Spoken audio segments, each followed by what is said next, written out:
Hello guys, welcome back to the channel. In this today's video, I'm going to show you how we can activate cursor on a Samsung Galaxy phone.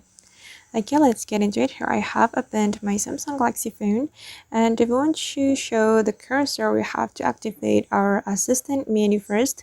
We can activate our assistant menu on the setting.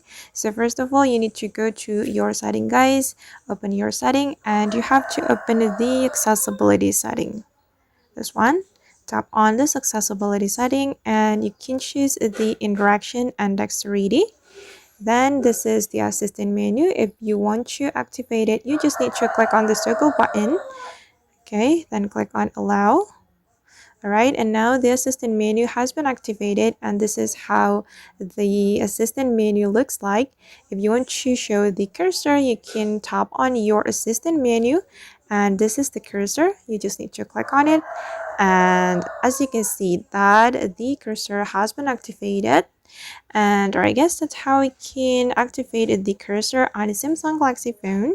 I hope this tutorial will be useful for you. Thank you so much for watching, and if you found this tutorial useful, don't forget to like, comment, share, and also subscribe to the channel. See you on the next video.